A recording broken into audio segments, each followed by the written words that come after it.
Nobody expected the Chicago Bears to turn into this kind of problem for the rest of the NFC, and that is exactly what makes them so dangerous right now. This looked like another long rebuild, a young quarterback still trying to figure out the league, a fan base tired of waiting. Instead, we are staring at a team that keeps dragging games out of the fire and making it feel normal. Soldier Field is no longer just a cold stadium. It is the place where chaos follows Caleb Williams and somehow keeps ending with Chicago on top. This is not a feel-good story. This is a team that just forced the league to ask a hard question. Are the Bears actually ahead of schedule, or did everyone else just miss how fast this could flip? Look at what they built around Caleb Williams, and it starts to make sense. Up front, they went all in on protecting him, trusting players like Drew Dalman, Joe Thuney, Jonah Jackson, Darnell Wright, and Ozzie Trapilo to control the line so their quarterback can hunt. On the outside, DJ Moore is still the main problem for corners, but now he is sharing space with Rome Odunze and Luther Burden, while Colston Loveland sits in the middle of the field as that tight end who never feels covered. In the backfield, DeAndre Swift and Kyle Monangai can turn a simple run into a drive-saving play, even on nights when the ground game is not the star. Put all of that together, and you get an offense that can look stuck for 3 quarters, then explode in one stretch and rip a game away before you even process what changed. The wild part is that the defense is starting to match that edge. With Montez Sweat chasing quarterbacks and a back seven that leans on guys like Tariq Stevenson, Jalen Johnson, this group might bend, might frustrate the fan base, but it does not fold when the season is on the line. Dennis Allen has taken heat all year, yet in the biggest moments, his unit has found ways to flip the script and give Caleb Williams one more chance to kill the clock in the crowd on the other sideline. That is the new reality in Chicago, a team that refuses to tap out no matter what the score says. But to really feel how serious this shift is, you have to see what they just did to their oldest rival in the biggest game they have played in years. But before we get into that, hit that like and subscribe button for more Bears and all the NFL content. Let's aim for 500 likes on this video. The Chicago Bears did not just win a playoff game, they flipped the story of their oldest rival in a single freezing night. For a long time, this matchup has come with one heavy feeling for Chicago fans, that Green Bay most likely finds a way in the end. That script cracked right here. In a packed Soldier Field, with people shivering in the stands and already thinking the worst, the Bears did something that felt almost off limits in this rivalry. They took a game that looked finished and ripped it away from the Packers on the biggest stage these two have seen in years. Think about what the scoreboard actually said. Chicago walked into halftime down 21-3. The boos were loud, the crowd was angry, and it felt like another long night where Jordan Love and that offense were in full control. Even late in the third quarter, the Bears were still down 21-6, struggling to run the ball and looking like they were one more mistake away from the season ending. Then the game broke open. Caleb Williams started hitting throws that only he can see. DJ Moore found space for a late strike. Colston Loveland kept winning over the middle, and suddenly the team that could not move the ball was firing off touchdown drives. By the time the clock hit 0 and the board showed 31-27, it felt like the rivalry had taken a sharp turn. The real shock is what that final score means moving forward. This was not some early season fluke. This was the Bears knocking the Packers out of the playoffs in Chicago after trailing big and doing it with their young core leading every part of the charge. Green Bay now has to answer questions about closing games, about how they let Caleb Williams and Ben Johnson take control in a stadium that used to feel safe for them. Chicago, on the other hand, walks out knowing they can chase down this opponent, even when everything looks lost. And the scary part for the rest of the league is simple. This was not the first time this group climbed back from a deep hole, and that pattern is exactly where the real story starts to get even more interesting. Before this playoff run even started, Chicago had already been living on the edge for months. There were Sundays where fans were sure it was over. Then somehow the Bears walked off with the win and left everybody just staring at the screen. A slow start against the Raiders turned into a late surge. A bad first half against the Commanders ended with Caleb Williams closing the door. The Vikings thought they had them too, until Chicago flipped the pressure back and stole that game as well. None of those wins felt clean, but every single one taught this team something. They were building a habit without even saying it out loud. No panic, no white flag, just stay close long enough for your quarterback to punch back. Inside the building, that became their quiet identity. Ben Johnson kept trusting Caleb Williams in high-stress spots, calling plays that said, "You have the green light. Go finish this." DJ Moore already knew that feeling from last year, but now he was sharing those moments with Rome Odunze and Luther Burden, young wideouts who started to believe that the fourth quarter belonged to them.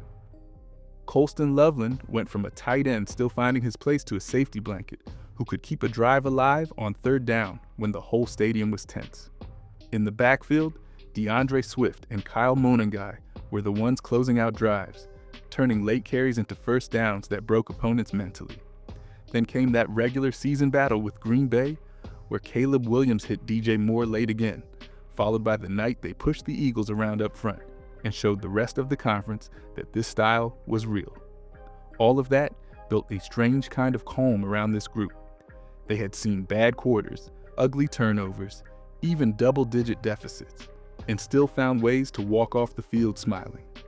So when the playoffs arrived, nobody in that locker room was scared of a tight game or a bad start. They had already lived through worse and learned how to keep playing while everyone outside was ready to write them off. The difference this time was the stage and the size of the storm. Against Green Bay in January, the hole was deeper, the mistakes were louder, and the first half looked like everything they had built was falling apart at once. Which is exactly why what happened next feels so wild when you break down how that game actually started. From the very first drives, it felt like the Chicago offense was stuck in mud. The pocket did not look clean. The timing between Caleb Williams and his targets was off, and every incomplete pass made the crowd a little quieter. Simple routes to DJ Moore, Rome Odunze, and Luther Burden were there, but the ball either arrived late or sailed just out of reach. When your star quarterback starts drifting sideways instead of stepping up, you can almost feel the tension on every snap, and that is exactly what was happening. The Bears had been that calm team all season, but in this first half, it looked like the pressure finally caught up to them, and every mistake felt twice as heavy because of the stage. On the ground, things did not look much better.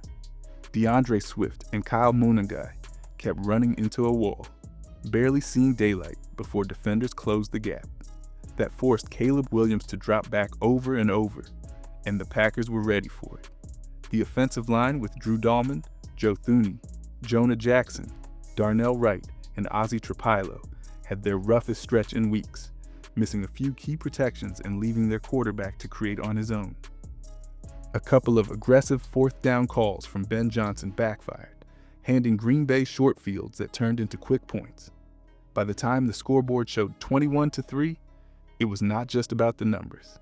It felt like everything that had worked all year on offense had suddenly vanished in the cold. On defense, the problems were just as clear.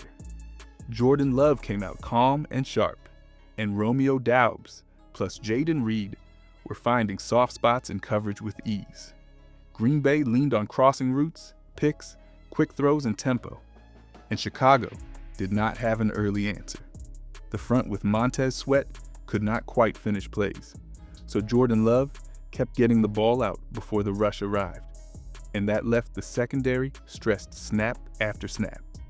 When a player like Matthew Golden, who had not been a major factor all season, breaks tackles and scores in a huge game, you know your tackling and angles are off. As the half wound down, you could see Dennis Allen and Ben Johnson on the sideline, heads down over the tablet, knowing that if they did not completely change the plan at the break, this would not be a comeback story. It would be the night everything unraveled for Chicago. Everything changed when Ben Johnson stopped trying to win the game in one swing and started asking his quarterback to simply stack smart plays. After the break, the calls looked calmer. Quick throws, easy reads, simple completions that let Caleb Williams breathe again. Instead of hunting deep shots to DJ Moore and forcing hero moments, he started taking what the defense offered and trusting his rhythm. You could feel the shift. Feet quieter in the pocket, eyes moving with patience. Ball coming out on time. The scoreboard still showed a heavy gap, but the body language was new. Chicago did not look like a team chasing panic points anymore. They looked like a group slowly tightening a grip. The real engine of that turn was Colston Loveland. The Bears finally treated him like the first-round tight end they drafted, not just another option in the playbook. Drive after drive, Caleb Williams kept firing to him on crossers, outs, seams. Every route that forced linebackers and safeties to choose between coming downhill or turning their hips and sprinting. They lost that battle all night. Loveland sat in soft zones, boxed out smaller defenders, and dragged the chains when the entire season felt like it was hanging on a single throw. While the defense stayed worried about DJ Moore, while corners chased Rome Odunze and Luther Burden up the field, the tight end became the quiet storm in the middle, catching everything and refusing to go down on first contact. Bit by bit, he turned long yardage into makeable situations and gave this offense a heartbeat again. Around that connection, the rest of the group found life. DeAndre Swift and Kyle Monangai squeezed out tough yards that did not look pretty on paper, but kept Green Bay honest. The line with Drew Dahlman, Joe Thuney, Jonah Jackson, Darnell Wright, and Ozzie Trapilo settled down, cleaned up the snaps and protections, and suddenly, Caleb Williams had just enough time to slide, reset, and drill throws instead of running for his life. One drive ended with DJ Moore in the end zone, another with a clutch strike to a wideout when the defense expected the ball to go back to Loveland. By the time Chicago closed the gap to a single score, you could feel the pressure flip to the other sideline. The plan on offense was working, the crowd was back, and the only question left was simple.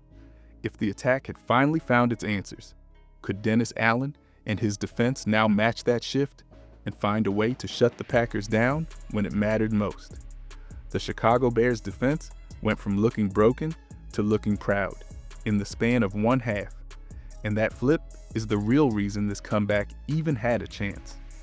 Early on, it felt like Jordan Love saw the whole field with no fear, hitting Romeo Doubs, Jaden Reed, and Matthew Golden like it was a training session. Then something snapped. You could see a different energy when that group jogged back out after the break. Pads popped a little louder, tackles finished a little harder, and the body language said one thing. They were done being the group everybody pointed at. From that point on, every snap had a different edge, and Green Bay suddenly looked like the team trying to hold on. Dennis Allen did not just ask his guys to play harder, he changed the way they attacked. Instead of sitting in the same looks that Jordan Love had already solved, he started sending extra rushes from different spots, making the pocket feel crowded for the first time all night. Montez Sweat finally had help, as linebackers like TJ Edwards and Tremaine Edmonds shot gaps, forced quicker throws, and got hands in passing lanes.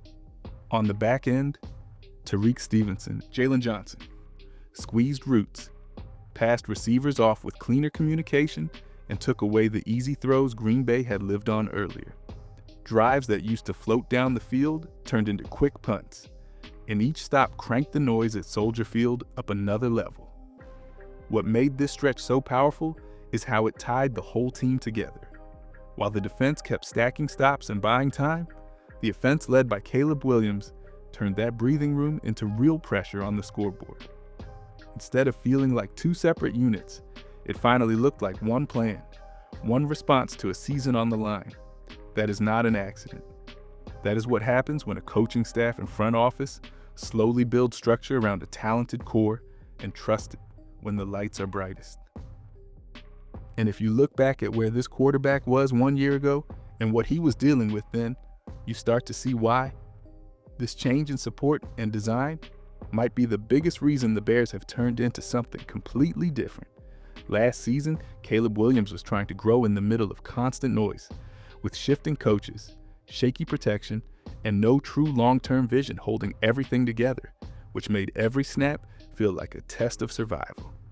The arrival of Ben Johnson flipped that reality, turning scattered pieces into a real system by building a stronger line with players like Drew Dalman, Joe Thuney, Jonah Jackson, Darnell Wright, and Ozzie Trapilo, then giving weapons such as DJ Moore, Rome Odunze, Luther Burden, Colston Loveland, DeAndre Swift, and Kyle Monangai to find roles that match their strengths.